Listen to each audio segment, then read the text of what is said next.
Infopork.com. Este es uno de los temas donde les puedo decir que los millonarios se crean en esta industria. La gente que desarrolla estos conceptos, que al final llegan a ser aditivos, son los que realmente se convierten en los Bill Gates de la industria porcina o de la industria de la nutrición animal. Y es un área muy interesante, aunque compleja todavía para pasarla a nivel de campo. Cada vez que uno habla con un genetista, no hay forma de hacerlos que expliquen las cosas de una forma más fácil, más clara. ¿Qué es lo que yo trato de hacer con esta área? Lo que hemos visto es que después, yo tengo por ejemplo 20 años trabajando, más pegado, yo tengo 20 años trabajando en nutrición porcina y en 20 años he visto que los avances que yo he podido realizar con los estudios, diferentes dietas, genéticas, etcétera, no se comparan a la velocidad que llevan los genetistas. Sobre todo la gente que empieza ya a agarrar el genoma porcino. Recuerden que el genoma humano ya se codificó y el genoma porcino también ya está acabado. Entonces la gente acuérdense que cuando empezó esta carrera era de agarrar, de identificar genes y patentarlos. No sabían para qué eran. Patentaron y ya una vez que acabaron el genoma, ahora están trabajando sobre ellos y están entonces cobrando el esfuerzo que hicieron.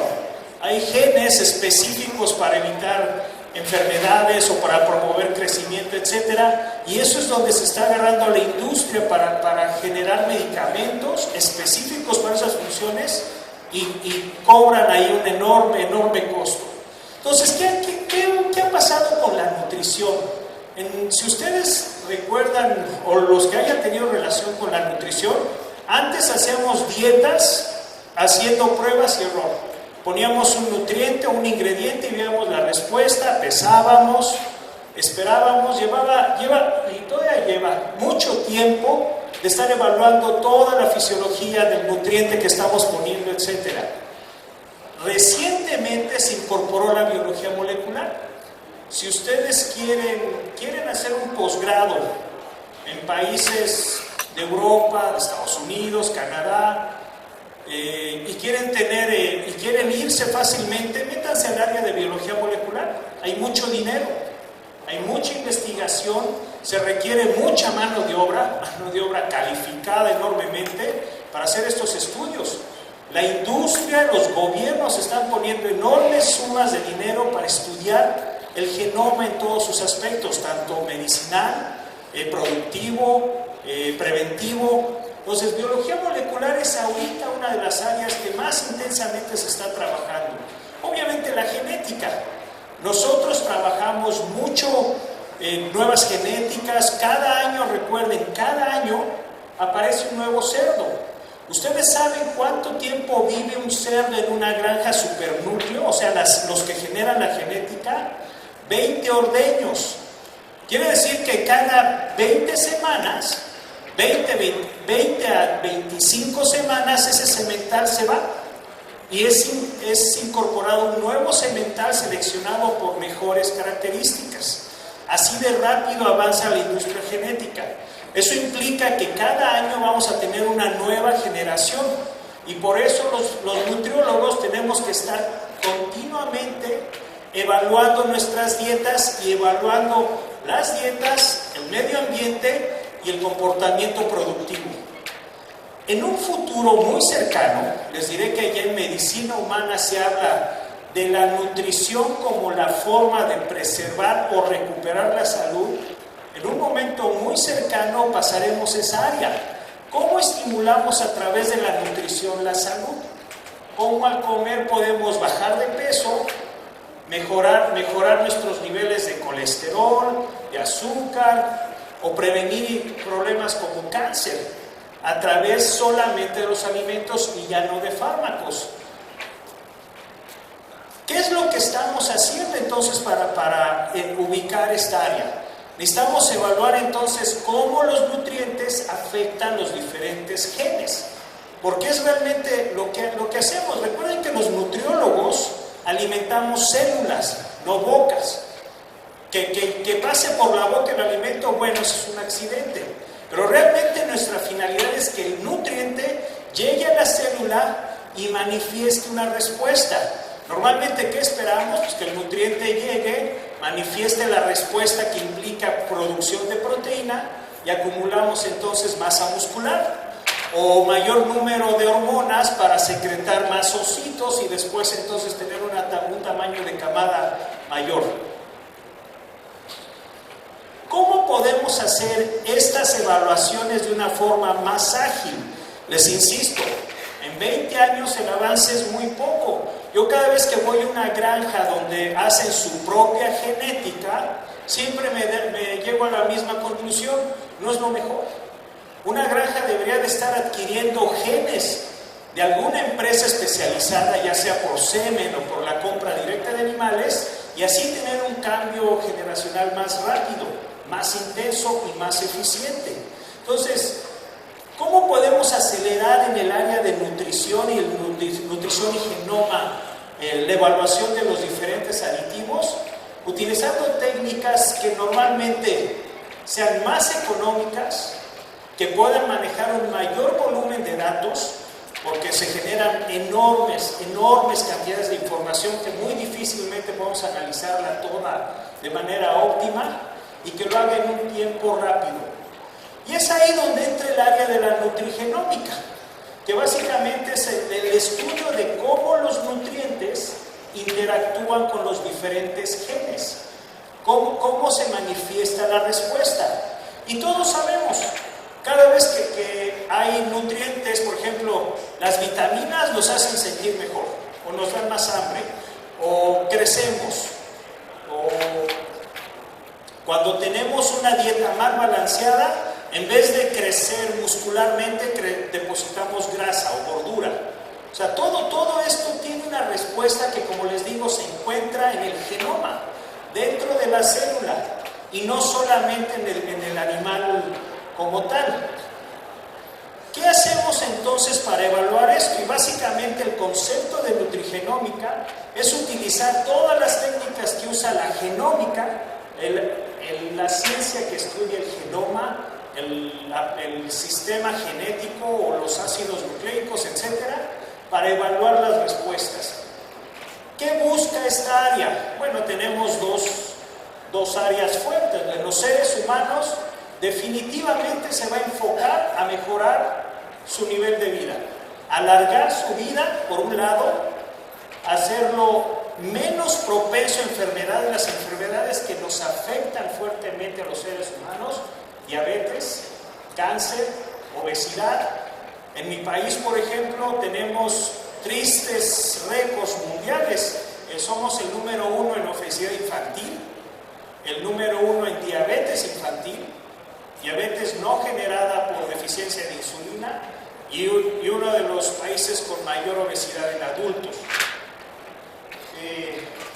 Enfermedades cardíacas, la principal causa de muerte de la gente más especializada, la gente que se encuentra entre los 40 y los 55 años, es la gente con más experiencia, más conocimientos, más fuerza y más capacidad de pasarlos, y es la que se muere de un infarto. Entonces, todas estas áreas en el ser humano son las que se enfoca esta área de la ciencia.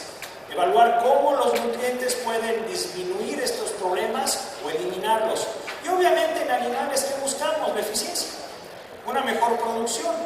¿Qué es eso? Pues si es un aparato, si es una cerda reproductora, queremos longevidad productiva, queremos muchos lechones, queremos animales viables al nacer, menos propensos a las infecciones, más fáciles de manejar. Yo les diré, en mi país, ustedes tienen una enorme ventaja, no tienen PIRS. Para nosotros, yo les diré los datos básicos. Tenemos entre 1.5 y 2 lechones menos por parto en México, comparado con Brasil, con costos de producción más altos. Ustedes tienen granos baratos que los producen ustedes mismos. Nosotros somos dependientes el 100% de soya. y de la mitad del maíz que usamos. Entonces, tenemos menor productividad porque tenemos esta enfermedad que es realmente catastrófica.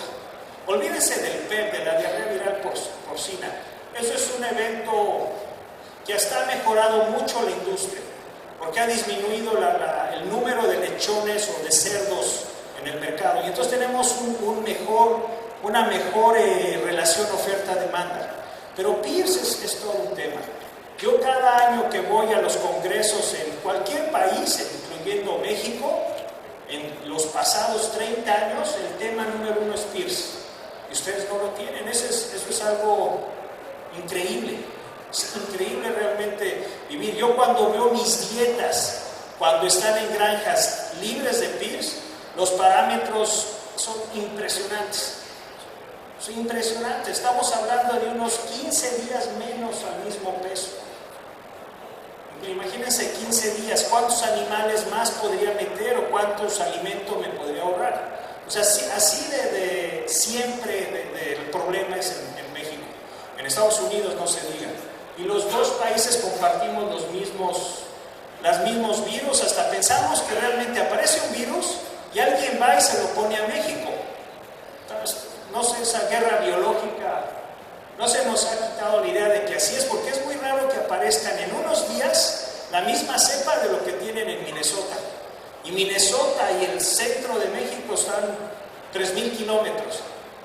Y no hay forma de que se muevan los cerdos tanto. Ok, otra de las áreas que buscamos, al igual que en el ser humano, es la estimulación del sistema inmune. Como les digo, buscar que los alimentos nos curen. ¿Cuáles son los objetivos finales entonces? Pues mejorar la salud. Básicamente en eso estamos enfocados. De un animal más productivo, que sea más sano al ingerir y que al final nos dé salud. Y recuerden el concepto de lo que se llama una salud, que significa que tanto los animales como los seres humanos deben de tener el mismo estatus inmunitario, para que ni uno ni otro se esté infectando. Por eso el concepto actual de la medicina es buscar una única salud, animal-ser humano. ¿Qué tan eficaz son las técnicas que manejan el genoma y evalúan sus efectos y demás? Miren, en este caso agarraron a varias personas, hombres, y les hicieron poner la misma camiseta durante 3 días. Después de 3 días se la dieron a oler a mujeres. Y estas mujeres fueron capaces de rechazar o aceptar aquellas que solo por el olor, fíjense, aquellas que por el olor eran genéticamente más parecidas o menos parecidas. ¿Qué significa? Mientras más parecido era el genoma de la muchacha, más lo rechazaba. El cerebro entonces era capaz de detectar con el olor la presencia de afinidad genética para evitar consanguinidad. Así de sensible puede ser la prueba. O por ejemplo, han habido muchas películas en el cine, en Hollywood, manejando el tema de que con el tiempo vamos a evaluar a las personas por su genoma y vamos a decidir con quién pueden o no emparentarse, principalmente tratando de evitar enfermedades. Si ustedes vieron una película hace muchos años llamada Gattaca, Gattaca viene del nombre del código genético de guanina, treonina, citosina, etc. Y ahí viene el nombre. Es una película excelente que les recomiendo verla si no la vieron, y habla precisamente del futuro, de cómo en el futuro la gente que va a tener acceso a los mejores trabajos y al dinero, obviamente, va a ser aquella que sea seleccionada desde el embrión, desde el óvulo. Y aquellos óvulos que no sean de la calidad que la raza espera, sean eliminados. Y ahí es donde entran las ganas y el empuje y las ganas de querer ser de las personas. Vean esa película para que entiendan de qué hablo. Esto ya es una realidad. Esta empresa cobra por evaluar el genotipo y entonces decirles a ustedes con qué tipo de genotipos que ellos tienen ya en la base de datos pueden o no emparentarse. Ahora, la nutrigenómica no es igual que lo transgénico. Recuerden, lo transgénico es donde agarramos e introducimos genes que codifican una respuesta que nos ayuda a producir más. Por ejemplo, en las plantas que resistan sequías. México es un país, como decía el doctor Maqueda, es un país muy seco. Más de la mitad del país es un semidesierto. Temperaturas muy altas, sobre todo en el día, poca agua, muy cambiante la temperatura día-noche. Entonces necesitamos variedades que sean productivas bajo estas condiciones. Menos fertilizantes. Fertilizantes va a ser una de las grandes deficiencias de la humanidad porque no vamos a tener suficiente fósforo. No hay suficiente fósforo en el mundo y va a aumentar más la población. Entonces necesitamos más de estos tipos o estas variedades de granos. A mí cuando Greenpeace se pone a combatir a las ballenas, bueno, a la gente que mata ballenas, todo, yo lo apoyo. Excelente. Pero cuando empieza a hablar de transgénicos y su peligro y todo, definitivamente, para mí como nutriólogo, definitivamente la transgenética es lo que nos está haciendo ser más eficientes como médicos y por lo tanto la gente puede comer más fácilmente carne, porque es más accesible. Y todavía no se ha demostrado, después de todos los estudios que ellos quieran hacer, que hay alguna alteración del genoma después de comer alimentos transgénicos. Nosotros en México, yo no sé en Brasil, pero en México tenemos 20 años consumiendo totalmente soya transgénica. 20 años. Y aún así insisten en que no debería de ser. Entonces, esa es la diferencia. Yo no introduzco genes. Lo que hago en la nutrigenómica es evaluar el efecto de un aditivo, de un nutriente o de algo que le dé una señal al gen y evaluar su respuesta, ya sea la que yo busco o la que no quiero. ¿Cuál es el camino una vez que para que el nutriente active a la respuesta genética? Normalmente el nutriente se convierte en un estimulador bioactivo. Puede ser el mismo o puede ser algo que se creó a partir del nutriente. Este nutriente o este compuesto bioactivo es detectado por los receptores de la célula.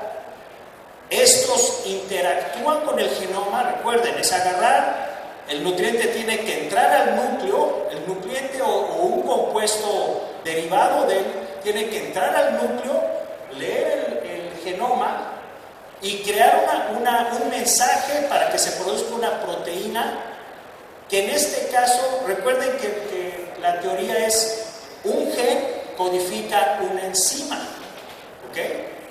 Cada gen codifica una enzima y esta enzima crea una respuesta. Entonces, eso es lo que el mecanismo por el cual se siguen todos estos efectos. Recuerden lo que es este es esquemáticamente lo que hace. Llega el nutriente, es aceptado, es tomado por algún receptor o por algún transportador, entra al núcleo, lee el genoma y crea una respuesta. Normalmente son respuestas proteicas que, como les digo, pueden ser enzimas, y estas enzimas crean su respuesta. Y entonces todo esto afecta o contribuye a la producción o a la salud. Todos sabemos lo que es un gen, ¿no? Si un gen está dentro del ácido nucleico, dentro del núcleo normalmente, y está atado a otras partes del genoma a través de proteínas, etc. Y estos codifican, cada gen codifica una serie de aminoácidos que se convierten en proteínas. Esta es toda la cadena de eventos que suceden para finalmente producir un mediador o una respuesta que, como les digo, puede ser una enzima. Estos son algunos ejemplos de nutrientes y sus respuestas. Aquí tenemos ácidos grasos, colesterol, glucosa, aminoácidos, vitaminas, minerales, y todos estos compuestos son respuestas que son creadas por el gen. ¿Y qué codifica? Pues la mayoría de ellos pueden ser acepta, si la glucosa entra, le dice a la célula, acepta más glucosa, entonces se crea un receptor de glucosa. O si hay, por ejemplo, nosotros en la nutrición animal, si nosotros tenemos lisina, que es un aminoácido muy limitante en las dietas que usamos, la presencia de lisina le dice al genoma que cree más receptores de lisina para que los pueda meter. Y entonces, si el animal tiene los niveles de lisina óptimos, entonces puede seguir su crecimiento o puede mantenerse. ¿Cómo se miden estas respuestas? Esta es una de las técnicas donde les digo que la gente que lo diseñó, les voy a decir, el inventor de esto será un premio Nobel en unos años, porque gracias a esta tecnología se ha podido encontrar muchas enfermedades genéticas o prevenirlas o saber qué las disparan. Por ejemplo, en este año recibieron el premio Nobel los que crearon la luz neón. No, la luz neón, perdón. LED, perdón. La luz LED, exactamente. Este año recibieron el premio Nobel. ¿Por qué lo recibieron? Porque la luz LED me ahorra electricidad. Es más barata, más intensa, calienta menos, y entonces con eso la humanidad va a gastar menos combustibles para producir luz. Y eso es un avance para la humanidad. Esto va por ese camino. Esa es una de las tecnologías ya patentadas donde se vende comercialmente y uno puede usarla para evaluar todos sus genes. Este tipo de artefactos, que se llaman microarreglos, pueden medir miles de genes en una sola prueba. Son fáciles, ustedes agarran una célula, imaginemos que queremos saber la respuesta del hígado a un aditivo. Pues agarramos un hígado, lástima por el animal que lo va a donar, lo molemos, lo ponemos en este aparato y lo exponemos al aditivo y vemos qué genes se activan o se inhiben. Eso es todo lo que hacemos. Es rápida, muy económica, y básicamente lo que medimos es esto. No sé si lo vean los que están acá, pero este es el tipo de respuesta. Todos estos obviamente se meten a un aparato especial donde el aparato detecta cuando un gen se activa o se inhibe. Lo manifiesta a través del color, y entonces aquí tenemos un animal que está en un estado de estrés, y aquí tenemos a un animal. Alguien tiene que inventar y darle el premio Nobel a un aparato fácil de estos. No sé cuántas veces aprieta uno el botón equivocado y tiene que seguir. Entonces, este es un animal que está en salud, este es un animal que está en proceso de enfermedad por el tipo de genes que se activaron en la presencia de algún aditivo o algún nutriente. Ok, ¿cuáles son los ejemplos prácticos que podemos ver cuando usamos esta tecnología? Por ejemplo, en el caso de la vitamina D, la presencia de la vitamina D en la dieta crea la producción de la proteína que capta el calcio. Sin esta vitamina D, el calcio no se tomaría, y entonces el animal invariablemente tendría una deficiencia de calcio que ¿cómo se manifiesta? Yo en la práctica, cada vez que veo problemas de osificación, los veo en el matadero, en la faena. Casi siempre tengo problemas de huesos rotos, porque el animal tiene huesos débiles que cuando entra el proceso de la matanza se rompe y me daña mucho las piezas. Es ahí donde yo detecto muchas deficiencias de osificación, y normalmente viene no por un nivel faltante de calcio y fósforo, normalmente es una mala vitamina que no está creando su efecto, una mala fuente, una fuente barata, etc. En el caso de bovinos, este es por ejemplo un experimento donde se hicieron dos dietas, una buena y una mala. Es una dieta pobre, pobre en proteína y pobre en energía. Lo que se vio es que después del consumo de estas dietas pobres, los genes que codifican para la producción de proteína, para el desarrollo óseo, el desarrollo del tejido hepático o su recambio, no se estimulaban. Por lo tanto, este animal no crecía. Que todos van a decir que obvio, ¿no? Que lógico. Mala dieta, poco crecimiento. Entonces, pero ¿cuál es la verdadera razón? Los genes no se estimulan. La presencia o la ausencia de nutrientes específicos no estimula el desarrollo de proteínas que codificarían el crecimiento muscular. Otro de los ejemplos que tenemos como nutrientes que estimulan el genoma, cromo. Todos los que estamos en esta área, bueno, los nutriólogos, sabemos que el cromo tiene importantes funciones en el organismo. Se necesitan cantidades ridículas de cromo, estamos hablando de 200 miligramos por tonelada, o sea, 200 partes por billón para tener un efecto. Pero tiene un muy poderoso efecto sobre el metabolismo. Gracias al cromo podemos tener animales que agarran la glucosa y la producen en energía o la almacenan en grasa. Sin este mineral no funcionarían bien las enzimas. Es una coenzima de muchas enzimas. Tiene muchas funciones. En cerdos de engorda nosotros usamos cromo para disminuir la grasa, aumentar músculo. El problema del cromo en la función de crecimiento es que es bueno o malo, ¿ok? No tenemos una respuesta muy constante. Por eso no siempre usamos cromo. Obviamente es un producto caro porque la industria que hizo los estudios involucrando el genoma y descubrió este efecto cobra mucho dinero por este mineral. Entonces por eso no siempre es un producto que esté en línea en los cerdos de engorda. Pero ¿qué tal en la cerda reproductora? Selenio y cromo no pueden faltar nunca porque son precisamente compuestos vitales para la función reproductiva. Quien haga buenas dietas de pie de cría debe tener uno u otro, o los dos minerales ahí, ya sea en forma orgánica o inorgánica. Mejor orgánico, obviamente. Siempre va a ser mejor. Vean lo que pasa con el cromo. Cuando hay estrés, obviamente el estrés libera grandes cantidades de corticosteroides. Y corticosteroides son una buena noticia cuando hablamos del estrés de corto tiempo, de alguien viene a atacarme y yo tengo que atacar o huir, o sobrevivir, o luchar por la vida, etc.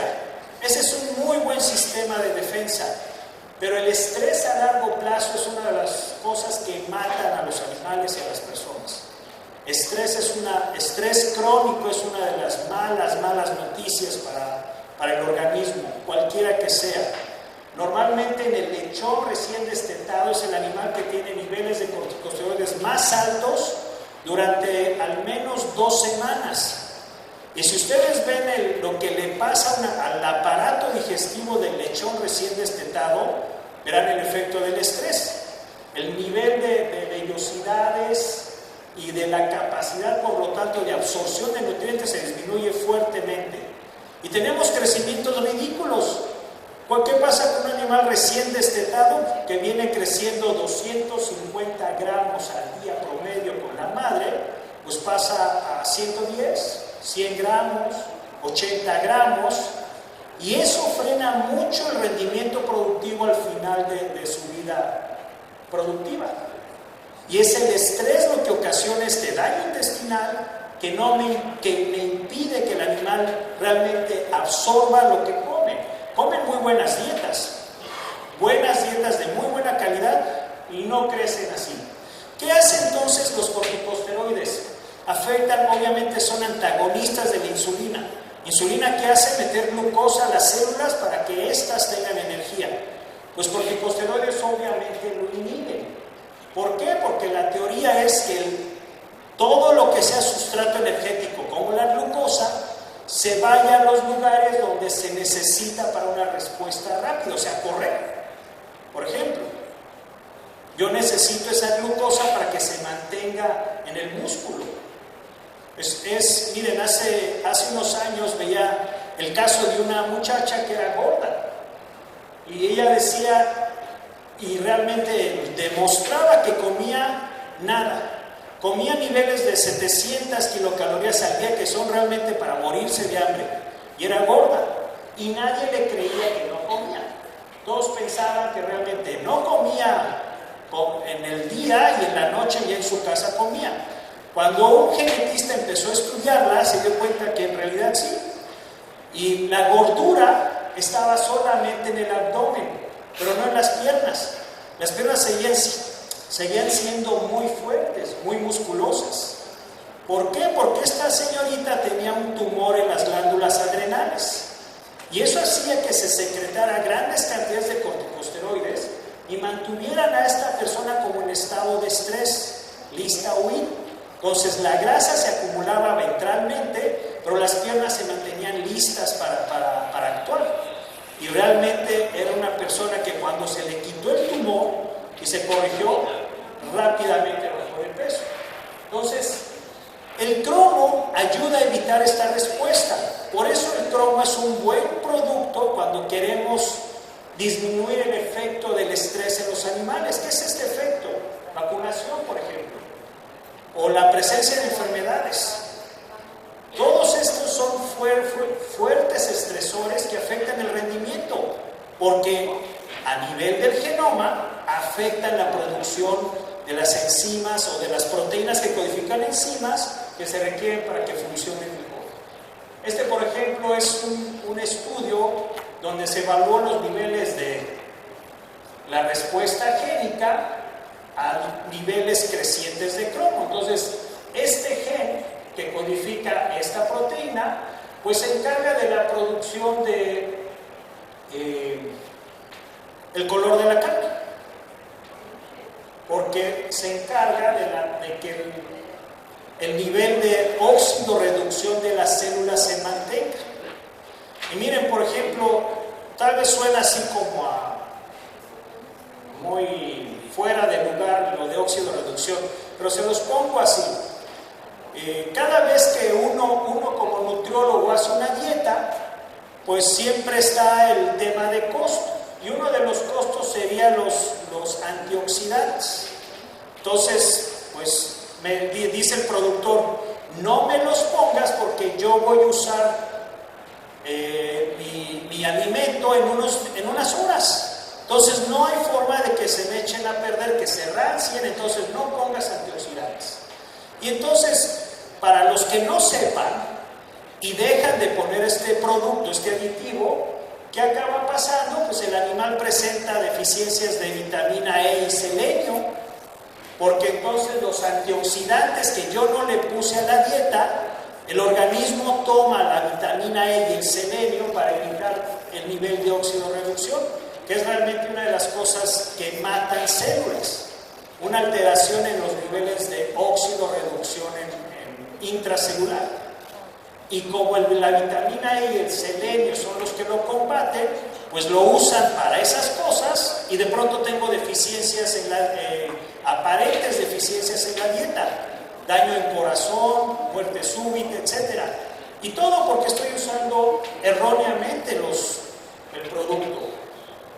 Esto es en el caso de la glutamina. Para los que hayan oído este aminoácido, esta es la fuente de energía de muchas células del sistema de defensa. Mientras más glutamina hay, más energía tiene la célula de defensa y se puede dividir o atacar.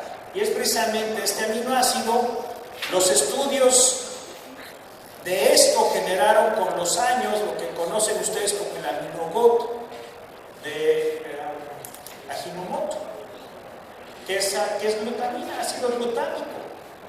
Y precisamente el desarrollo de todas estas tecnologías lo que creó ese producto que ahora comercialmente lo usamos.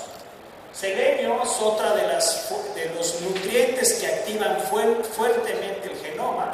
Ya sabemos su efecto sobre reproducción, todo lo que, la cascada de eventos que nos lleva a una menor capacidad de responder hacia los peróxidos o los niveles alterados de óxido-reducción.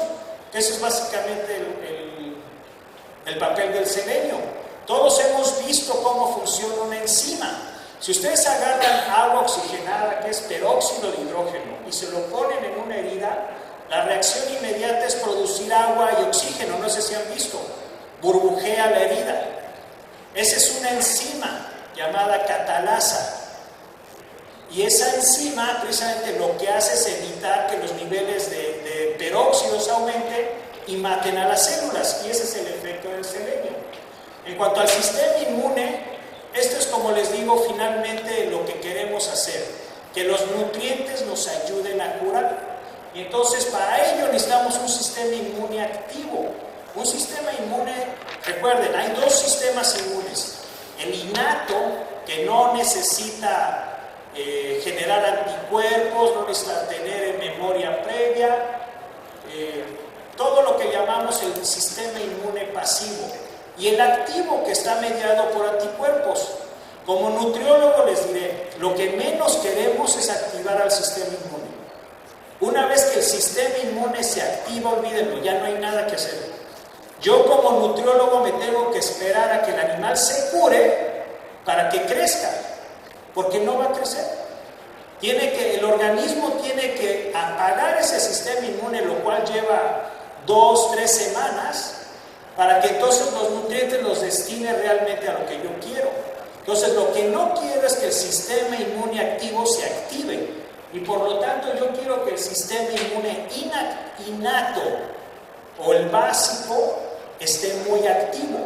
Entonces, ¿qué es lo que buscamos? Todos estos nutrientes tienen efectos sobre el sistema inmune, y cada uno de ellos tienen un papel en un gen específico. Y es por eso precisamente que los usamos siempre en las dietas en diferentes formas, concentraciones, fuentes, etc. Entonces, ¿qué es lo que hacemos cuando hacemos una dieta? Pues incluimos todos estos nutrientes, siempre teniendo en mente una dieta balanceada. Si yo creo desbalances en la dieta, no solamente no van a crecer los animales, sino no va a responder igual el genoma, y por lo tanto puede no defenderse a sí mismo y empezar el proceso infeccioso, que puede acabar en una enfermedad. El cerdo es el mejor modelo para estudiar la nutrigenómica humana. Compartimos, si ustedes se dan cuenta, aquí dice 184 genes. Si se ponen a ver en el ratón y el ser humano solamente comparten 7 genes del sistema inmune, etc. Entonces tenemos una especie que realmente nos sirve para estudiar y entender el comportamiento del sistema inmune humano, y con esto preservar la salud sin tantos antibióticos y medicamentos. Por último, estas son todas las áreas de la nutrigenómica que tienen como metas o como áreas de estudio. Básicamente, todo está enfocado a mejorar la salud o mejorar la productividad de los animales, como les digo, sin tantos nutrientes, dietas tan excesivas o tan costosas, tan solo con nutrientes que nos ayuden a mejorar el rendimiento. Pues básicamente eso es la nutrigenómica. Gracias. Visite www.infopork.com.